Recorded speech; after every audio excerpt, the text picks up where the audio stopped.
아무리 친해도 비밀을 말하면 안 되는 이유 3가지. 안녕하세요, 여러분. 오늘 함께 나눌 이야기는 우리 모두가 한 번쯤 경험해봤을 법한, 그리고 지금도 마음 한구석에서 궁금해하고 있을 주제입니다. 아무리 친한 사이라도 모든 비밀을 다 말해도 될까? 이 질문에 대한 답을 찾아가는 채널, 만들어가는 세상과의 여행을 함께 하겠습니다. 심리학적 근거와 함께 우리 일상에서 바로 적용할 수 있는 실천적인 방법들을 알아보겠습니다. 마음에 남는 말, 후회한 적 있으신가요? 잠시 눈을 감고 생각해 보세요. 혹시 가장 친한 친구에게 털어놓은 그 말, 한 번쯤 후회해 본 적 있으신가요? 그날 밤 마음이 너무 답답해서 참을 수 없었던 그 순간을 떠올려 보세요. 그 사람이 나를 가장 잘 이해해 줄 거라는 믿음으로 마음속 깊숙이 간직해왔던 이야기를 꺼내놓았던 그 순간 말이에요. 그 순간에는 마치 큰 짐을 내려놓은 것 같았죠. 따뜻한 위로와 공감을 받으며 역시 이 사람은 다르구나 싶었을 거예요. 하지만 시간이 지나면서 어딘가 불편한 감정들이 스멀스멀 올라오지 않았나요? 내가 너무 많은 걸 말한 건 아닐까? 혹시 다른 사람에게도 이야기했을까? 내 비밀이 변질되어서 돌아다니고 있는 건 아닐까? 사람 사이엔 때로는 말보다 더 깊은 공감대가 흐릅니다. 우리는 비밀을 공유하는 것이 진정한 친밀감을 만들어준다고 믿어왔어요. 하지만 어느 순간 내 소중한 비밀이 상처로, 걱정으로, 때로는 후회로 돌아오는 경험을 하게 됩니다. 실제로 한 심리학 연구에 따르면 사람들이 비밀을 공유한 후 느끼는 감정 중 가장 많은 비율을 차지하는 것이 바로 불안과 후회라고 합니다. 왜 그럴까요? 왜 우리는 사랑하는 사람에게 마음을 열었는데 오히려 더 복잡한 감정들을 경험하게 되는 걸까요? 오늘 이 시간 동안 그 감정들이 왜 생겨나는지, 그리고 어떻게 하면 우리 자신과 소중한 관계들을 더 건강하게 지킬 수 있는지 함께 살펴보겠습니다. 신뢰의 한계, 비밀은 신뢰이자 취약점. 심리학적 배경, 신뢰의 양면성. 먼저 첫 번째 이유부터 차근차근 살펴볼게요. 비밀을 공유한다는 것은 참 아이러니한 행동입니다. 우리는 상대를 깊이 신뢰하기 때문에 비밀을 털어놓지만 동시에 그 순간 우리는 가장 취약한 상태가 되거든요. 심리학자 존 고트만의 연구에 따르면 비밀 공유는 관계에서 친밀감 증진과 심리적 부담 증가라는 상반된 효과를 동시에 가져온다고 합니다. 비밀을 맡긴 사람은 지속적으로 불안감을 경험하게 됩니다. 혹시 다른 사람에게 말하지 않을까? 내 이야기가 왜곡되어서 전해지지 않을까? 하는 걱정들이 마음 한구석에 자리 잡게 되는 거죠. 더 흥미로운 것은 비밀을 들은 사람도 부담을 느낀다는 점입니다. 그 정보를 지켜야 한다는 책임감, 때로는 그 비밀 때문에 다른 사람들과의 관계에서 어색함을 느끼기도 해요. 실제 사례, 미영 씨의 이야기. 32세 직장인 미영 씨의 이야기를 들려드릴게요. 미영 씨는 대학 동기이자 가장 친한 친구인 수진 씨에게 회사에서 겪고 있는 심각한 갈등 상황을 털어놓았습니다. 상사와의 마찰, 동료들과의 복잡한 관계, 그리고 이직을 고려하고 있다는 비밀까지 모두 말이에요. 수진 씨는 정말 좋은 친구였어요. 진심으로 미영 씨를 걱정하며 조언도 해주고 위로도 해주었죠. 하지만 몇 주 후 미영 씨는 충격적인 사실을 알게 됩니다. 동창회에서 만난 다른 친구를 통해 자신의 이직 계획이 이미 동창들 사이에서 화제가 되고 있다는 걸 알게 된 거예요. 수진 씨는 아기가 없었습니다. 다만 다른 친구가 취업 고민을 털어놓을 때 미영이도 비슷한 고민을 하고 있어라며 조언차 언급한 것뿐이었어요. 하지만 미영 씨에게는 큰 충격이었습니다. 회사에서 이직 소문이 돌까봐 걱정되기 시작했고 수진 씨에 대한 신뢰도 흔들리게 되었어요. 신뢰의 무게를 재는 법. 이런 상황을 어떻게 예방할 수 있을까요? 첫째, 이 비밀을 말해도 괜찮은가? 를 스스로에게 물어보세요. 하지만 여기서 중요한 건 상대방의 인격을 의심하라는 게 아니라 그 비밀이 갖는 파급력을 먼저 생각해 보라는 거예요. 둘째, 신뢰의 기준을 명확히 하세요. 진정한 신뢰는 그 사람이 내 비밀을 절대 말하지 않을 것이라는 맹신이 아니라 그 사람이 내 비밀을 지키는 책임까지 함께 질 수 있는가를 판단하는 것입니다. 셋째, 단계적으로 신뢰를 쌓아가세요. 처음부터 가장 민감한 비밀을 털어놓기보다는 작은 개인적인 이야기부터 시작해서 상대방이 어떻게 반응하고 처리하는지 지켜보는 것이 현명합니다. 마지막으로 비밀을 공유할 때는 명확한 경계를 설정하세요.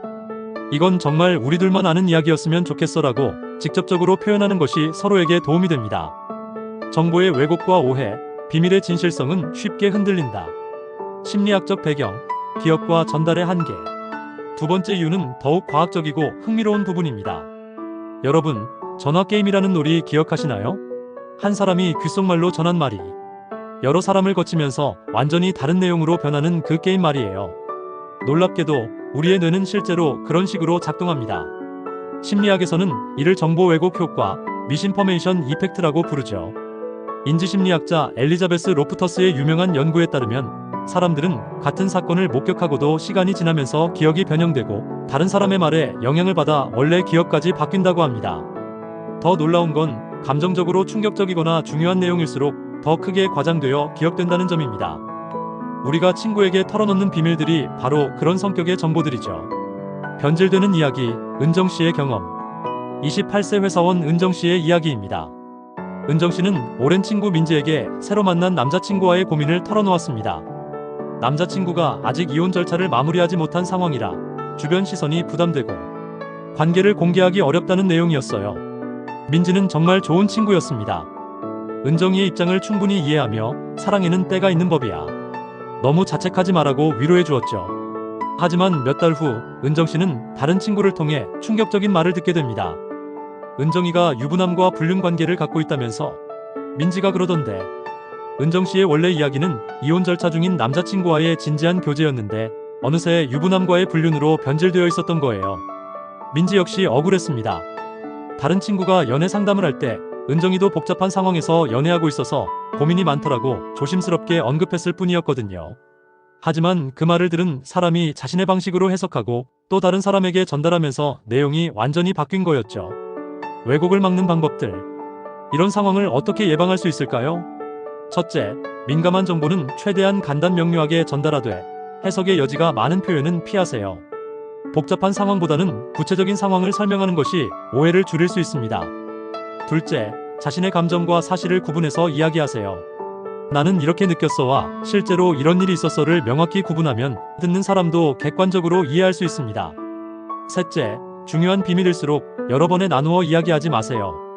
한 번에 전체적인 맥락을 전달하는 것이 오해를 줄이는 방법입니다. 넷째, 이야기를 나눈 후에는 상대방이 어떻게 이해했는지 확인해 보세요. 내 이야기가 이상하게 들렸을 것 같은데 어떻게 생각해? 같은 질문으로 소통을 점검할 수 있습니다. 다섯째, 정말 중요한 내용이라면 이건 정확히 이런 의미야라고 핵심을 명확히 정리해서 전달하세요. 무엇보다 중요한 건 아무리 가까운 사이라도 완벽한 소통은 불가능하다는 점을 인정하는 것입니다. 내 이야기가 상대방에게 어떻게 전달될지 그리고 시간이 지나면서 어떻게 기억될지는 예측할 수 없어요. 관계의 불균형과 심리적 부담, 비밀의 무게가 만들어내는 거리. 심리학적 배경, 비밀이 만드는 심리적 역학. 세 번째이자 가장 미묘한 이유를 살펴보겠습니다. 비밀 공유는 때때로 친밀함을 넘어서서 관계에 예상치 못한 무게중심의 변화를 가져옵니다.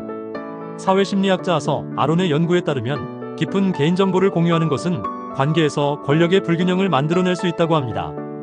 비밀을 털어놓은 사람은 상대방에게 심리적으로 더 의존적이 되고 비밀을 들은 사람은 그에 대한 부담감을 느끼게 되죠. 더 흥미로운 건 이런 변화가 무의식적으로 일어난다는 점입니다. 당사자들조차 왜 관계가 어색해졌는지 정확히 알지 못하면서 서서히 거리감을 느끼게 되는 거예요. 심리학에서는 이를 인지 부조화의 한 형태로 설명합니다. 우리는 평등한 관계를 원하지만 비밀 공유로 인해 불평등한 구조가 생기면서 내적 갈등을 경험하게 되는 것이죠. 변화하는 관계, 소희와 예린의 이야기. 대학 동기인 소희와 예린의 10년 우정 이야기입니다. 소희와 예린은 정말 각별한 사이였어요. 대학 시절부터 함께 웃고 울며 모든 것을 나누어 왔죠. 졸업 후에도 정기적으로 만나며 우정을 이어갔습니다. 그런데 어느 날 소희에게 큰 위기가 찾아왔습니다. 결혼 3년 차에 남편의 외도를 발견한 거예요. 소희는 당황스럽고 절망적인 마음에 예린에게 모든 것을 털어놓았습니다. 남편과의 갈등, 시댁과의 문제, 이혼을 고려하고 있다는 이야기, 경제적 불안감, 심지어 아이 양육권에 대한 걱정까지. 정말 깊고 무거운 이야기들이었어요. 예린은 진심으로 소희를 위로하고 도우려 했습니다. 밤늦게까지 전화를 받아주고 주말마다 만나서 이야기를 들어주었죠. 하지만 시간이 지나면서 둘 사이에 미묘한 변화가 생기기 시작했습니다. 소희는 점점 예린에게 의존하게 되었어요. 작은 일에도 예린의 조언을 구하고 예린의 반응을 지나치게 신경 쓰게 되었죠. 자신이 너무 많은 것을 털어놓았다는 부담감에 오히려 예린 앞에서 더 조심스러워졌습니다. 예린 역시 부담을 느끼기 시작했어요. 소희의 문제가 너무 복잡하고 무거워서 함부로 조언하기도 어렵고 그렇다고 방관하기도 어려웠거든요. 게다가 소희가 자신의 말 한마디 한마디에 예민하게 반응하는 것도 부담스러웠죠. 결국 둘은 자연스럽게 만나는 횟수가 줄어들었고 만나더라도 예전처럼 편안한 대화를 나누기 어려워졌습니다. 건강한 경계 만들기. 이런 상황을 어떻게 예방하고 개선할 수 있을까요? 비밀을 털어놓기 전에 고려할 점들. 첫째, 내가 지금 이 이야기를 하는 이유가 무엇인지 명확히 하세요. 단순히 위로받고 싶은 건지, 구체적인 조언이 필요한 건지, 아니면 그냥 들어달라는 건지를 분명히 해야 합니다. 둘째, 상대방의 상황도 고려하세요. 지금 그 사람이 내 무거운 이야기를 들을 만한 심리적 여유가 있는지, 나를 도울 수 있는 위치에 있는지를 생각해보는 것이 중요합니다. 셋째, 모든 것을 한 사람에게 의존하지 마세요. 큰 문제일수록 여러 사람의 다양한 관점과 도움이 필요할 수 있어요. 한 친구에게만 모든 것을 털어놓으면 그 관계에 과도한 부담을 주게 됩니다. 이미 비밀을 공유한 후라면. 첫째, 상대방에게 부담을 덜어주세요. 지난번에 내 이야기 때문에 너무 무거웠을 것 같아 괜찮아? 라고 직접 묻고 필요하다면 이제는 혼자서도 잘 처리할 수 있을 것 같아 라고 안심시켜주세요. 둘째, 관계의 균형을 맞춰주세요. 내 이야기만 하지 말고 상대방의 일상과 고민에도 관심을 가져주세요. 일방적인 소통이 아닌 서로 주고받는 대화를 만들어가는 것이 중요합니다. 셋째, 감사를 표현하되 과도하지 않게 하세요. 네가 들어줘서 정말 고마워라고 말하는 것과 너 아니었으면 어떻게 살았을지 모르겠어라고 말하는 것은 다릅니다. 후자는 상대방에게 부담을 주죠. 자기 보호를 위한 실천 전략. 가장 중요한 것은 자신만의 경계선을 만드는 것입니다. 공유에도 무방한 정보와 자기만의 영역에 두어야 할 정보를 명확히 구분하세요. 예를 들어 일반적인 고민이나 일상의 스트레스는 공유해도 좋지만 가족의 민감한 문제나 직장 내 기밀사항 같은 것들은 신중하게 판단해야 합니다. 감정적으로 흔들리는 순간에는 즉흥적으로 비밀을 털어놓지 않겠다는 자기만의 규칙을 만들어 보세요. 하루 정도 생각해본 후에 이야기하기, 정말 중요한 문제는 일기에 먼저 써보기 같은 방법들이 도움이 될 수 있습니다. 진정한 친밀함은 말함이 아닌 지킴에 있다. 이제 우리의 여행이 거의 끝나가고 있습니다. 지금까지 우리는 왜 아무리 친한 사이라도 모든 비밀을 공유하는 것이 위험할 수 있는지 3가지 중요한 이유를 살펴보았습니다. 신뢰의 한계, 정보의 왜곡, 그리고 관계의 불균형. 이 모든 것들이 알려주는 핵심 메시지는 하나입니다. 진짜 친밀함은 무엇을 말하지 않을지를 아는 것. 이 말이 처음에는 좀 이상하게 들릴 수도 있어요. 우리는 늘 친구와는 모든 것을 나누어야 한다. 비밀이 있으면 안 된다고 배워왔으니까요. 하지만 진정한 사랑과 우정은 상대방과 나 자신을 동시에 보호할 줄 아는 지혜에서 나옵니다. 건강한 관계의 새로운 기준. 건강한 관계는 모든 것을 다 아는 것이 아니라 서로의 경계를 존중하는 것입니다. 내가 모든 비밀을 털어놓지 않는다고 해서 상대방을 신뢰하지 않는 것이 아니에요. 오히려 그 관계가 오래가고 건강하게 유지되기를 바라는 마음에서 나오는 선택입니다. 상대방도 마찬가지예요. 그 사람이 나에게 모든 것을 말하지 않는다고 해서 우리 사이가 소원한 것이 아닙니다. 때로는 말하지 않는 것이 더 큰 배려일 수 있어요. 경계가 주는 자유. 경계선이 있다고 해서 관계가 차가워지는 것은 아닙니다. 오히려 그 반대예요. 명확한 경계가 있을 때 우리는 더 자유롭게 사랑할 수 있습니다. 상대방에게 과도한 부담을 주지 않으면서도 진심으로 소중히 여길 수 있죠. 내 마음의 평온을 지키면서도 소중한 사람과의 관계를 더욱 깊고 건강하게 만들어갈 수 있는 거예요. 오늘부터 실천할 수 있는 것들. 마지막으로 오늘부터 바로 실천할 수 있는 몇 가지 방법을 제안드릴게요. 첫째, 내 감정 일기 쓰기. 큰 고민이나 비밀이 생겼을 때 바로 누군가에게 이야기하기보다는 먼저 일기에 써보세요. 내 감정을 정리하고 정말 누군가와 나누어야 할 이야기인지 판단할 시간을 가져보는 거예요. 둘째, 3단계 공유법 적용하기. 1단계, 일반적인 고민 누구에게나 이야기할 수 있는. 2단계, 개인적인 고민 신뢰하는 사람에게만. 3단계, 민감한 비밀 정말 필요할 때만 신중하게. 셋째, 경계 표현하기 연습. 이건 우리 둘만 아는 이야기였으면 좋겠어. 지금은 조언보다는 그냥 들어달라는 마음이야. 이 이야기는 아직 다른 사람에게는 하지 않았으면 해. 이런 표현들을 자연스럽게 사용하는 연습을 해보세요. 나를 지키는 경계. 여러분, 기억하세요. 나를 지키는 경계는 이기적인 것이 아닙니다. 오히려 나와 소중한 사람들 모두를 더 깊게 연결해주는 지혜로운 선택이에요. 비밀을 공유하는 용기만큼 때로는 지킬 줄 아는 분별력도 사랑과 우정의 또 다른 모습입니다.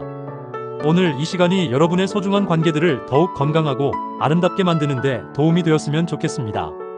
내 마음의 평온과 관계의 건강을 위해 오늘은 한 걸음 물러서서 바라보는 시간을 가져보세요.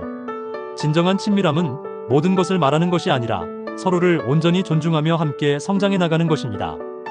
여러분의 마음속에 있는 비밀들이 더 이상 짐이 되지 않기를, 그리고 소중한 사람들과의 관계가 더욱 깊고 건강해지기를 진심으로 바랍니다.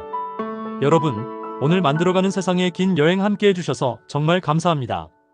이 오디오북이 여러분의 일상에서 작은 변화라도 만들어낼 수 있다면 그것만으로도 충분히 의미 있는 시간이었다고 생각합니다. 혹시 오늘 이야기가 도움이 되셨다면 구독 버튼과 좋아요를 눌러주세요. 그리고 알림 설정까지 해주신다면 앞으로도 여러분의 마음에 작은 위로와 지혜가 될 수 있는 이야기들을 꾸준히 전해드릴 수 있을 것 같습니다. 댓글로 여러분의 생각이나 경험도 나누어 주시면 더욱 풍성한 대화를 이어갈 수 있을 거예요. 그럼 다음 이야기에서 또 만나요. 오늘도 여러분의 마음이 평안하기를 바랍니다.